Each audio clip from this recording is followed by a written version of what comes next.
The sand of the arena was already hot enough to burn bare skin, but the heat coming from the screaming crowd was hotter.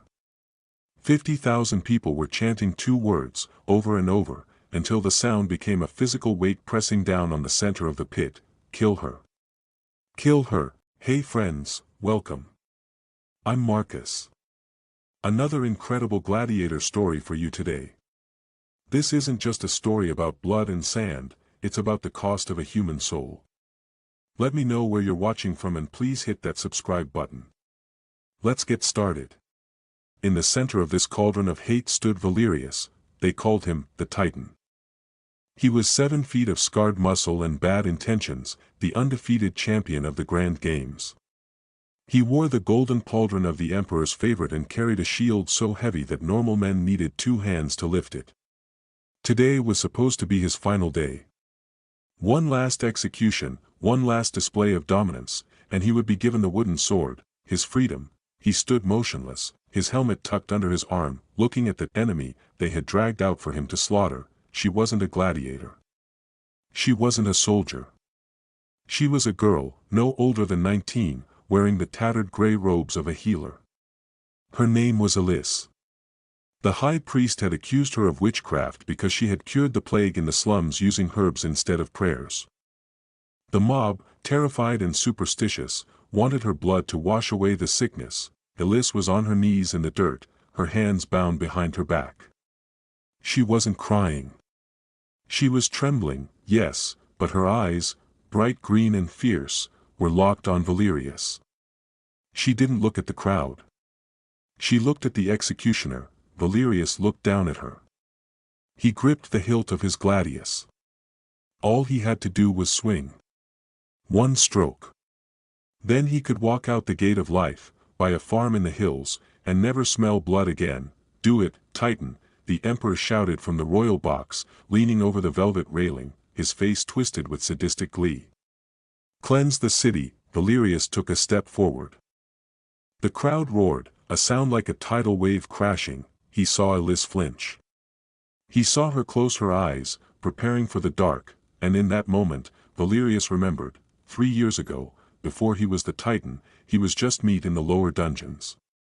He had been gutted by a trident in a practice match. The Medici, the arena doctors, had left him to rot in the straw, saying he wasn't worth the medicine. He was dying of fever. Then, a shadow had crept into his cell. A girl in gray robes. She had brought water mixed with willow bark. She had cleaned the rot from his wound. She had sat with him for 3 nights, whispering stories to keep the death madness away. She had saved him when the world had thrown him away. He looked at the small scar on her wrist. It was her. The healer of the slums. Valerius looked at the emperor.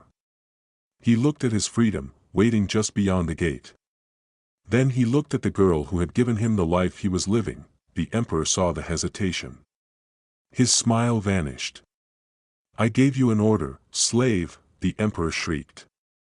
Strike her down, or I will have the archers fill you both with arrows. On the perimeter of the arena, 50 Praetorian archers knocked their arrows. The tension in the stadium snapped. The chanting died down, replaced by a confused murmur. The Titan wasn't moving. Alice looked up. Valerius, she whispered, her voice barely audible over the wind. Don't. You'll die. I was dead 3 years ago, Valerius rumbled, his voice like grinding stones. You just forgot to bury me. The emperor's hand raised. Loose, the sound of 50 bowstrings snapping was like a collective gasp. Valerius didn't swing his sword. He didn't run, he dropped his helmet.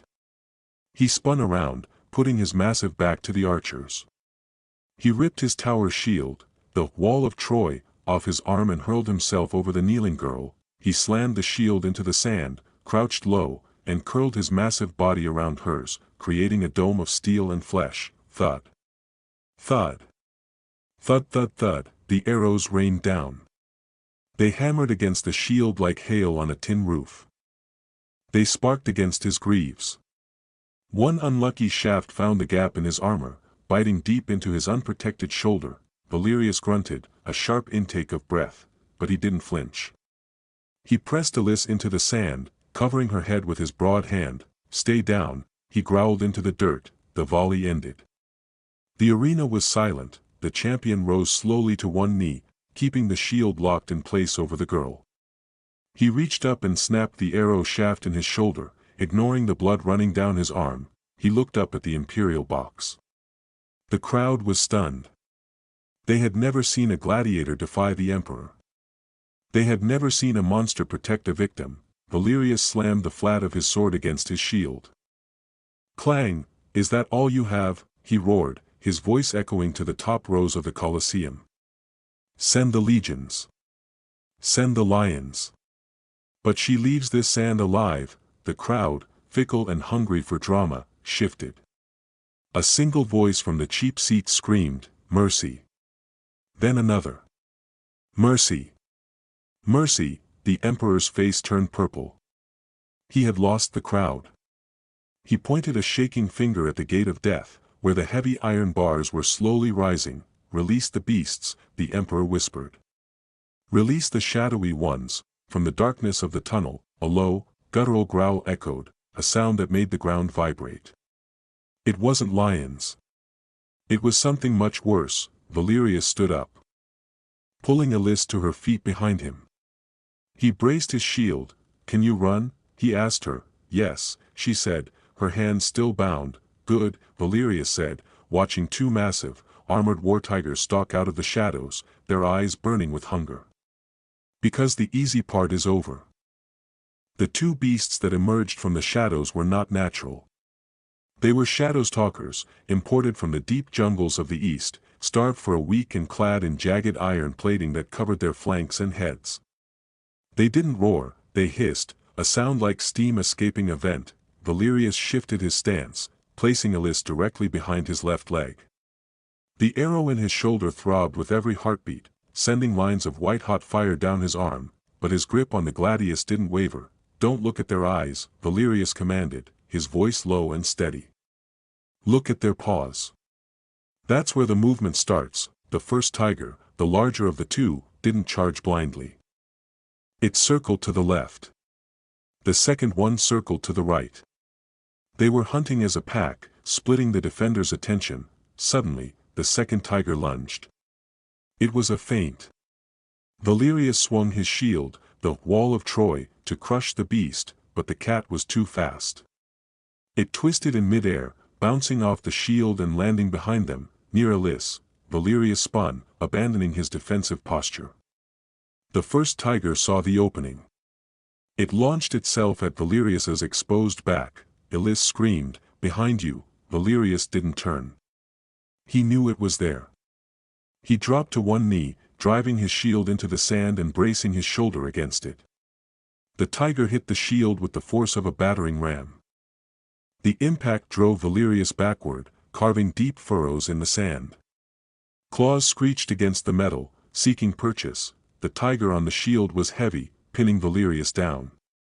The second tiger, the one behind them, crouched to spring at the defenseless girl. Valerius looked at Elis. Her hands were still bound. She was helpless. "Turn around." Valerius roared at her. Elis obeyed without question, turning her back to him. Valerius reached out with his sword hand, not to strike the tiger, but to slash the ropes binding her wrists. The blade severed the hemp in one clean stroke. "Fight!" Valerius shouted. The second tiger leaped. Elis didn't have a weapon, but she had instinct. She threw herself flat onto the sand. The tiger sailed over her, jaws snapping on empty air, landing squarely on top of Valerius, adding to the crushing weight of the first beast. Valerius was buried under 600 pounds of muscle and iron.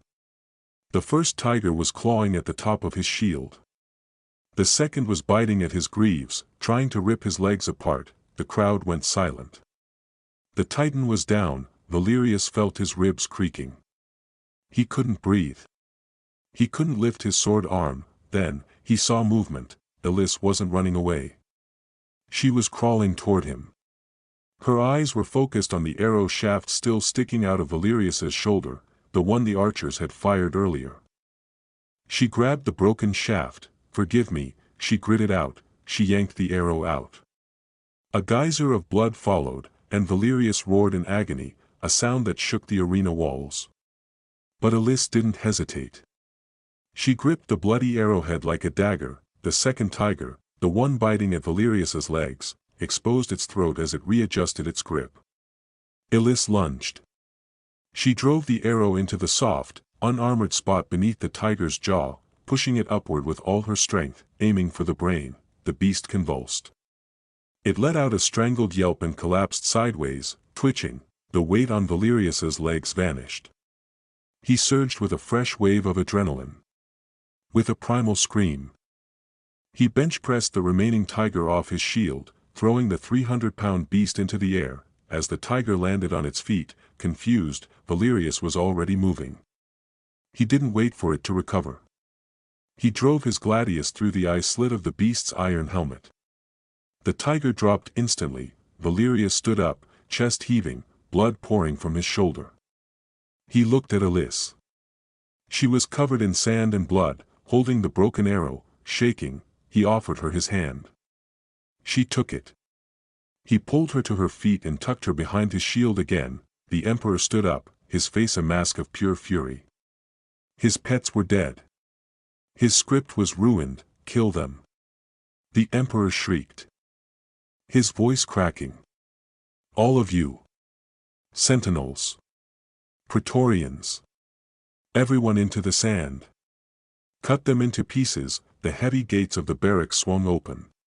100 Praetorian guards marched out, their red plumes swaying, their spears leveled. They formed a phalanx, a wall of death moving across the sand. Valerius looked at the army approaching.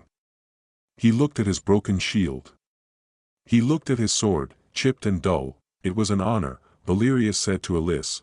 We aren't dead yet, Alice said, her voice hard. Valerius raised his sword for the final charge, but then, a sound started. It didn't come from the sand. It came from the stone seats. Thump. Thump. Thump. A spectator in the front row was stomping his feet. Then another. Then 100. Then 50,000. The rhythm was deafening. It was the heartbeat of the city. Freedom. Freedom. Freedom. The chant was louder than the roar of the tigers. It was a demand. The Praetorian captain, a veteran named Marcus, no relation to the storyteller, stopped his phalanx 10 yards from Valerius. He looked at the screaming crowd. He looked at the emperor, who was frothing at the mouth, looking weak and small in his box. Then he looked at Valerius, the man who had fought with honor, the man who had protected the weak. The captain raised his hand. Halt, what are you doing? The emperor screamed. I am your emperor. Kill him. The captain slowly lowered his spear. He turned his head to the royal box. The law of the arena is absolute, majesty, the captain shouted, his voice carrying over the crowd. If the champion survives the beasts, the champion walks. The captain turned back to Valerius. He slammed his fist against his chest in a salute. Sheath your weapon, Titan. The gate is open. Valerius stared at the soldiers. He slowly lowered his sword. He put his arm around Alice, supporting her weight as she supported his. They didn't look back at the emperor. They didn't bow to the crowd. They simply walked toward the gate of life. As they passed into the tunnel, into the cool shadows away from the burning sun, the sound of the crowd chanting, Titan. Titan, faded into a dull roar. Valerius dropped his heavy shield.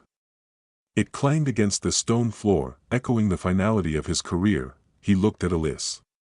She reached up and touched the side of his face. You're bleeding, she said softly.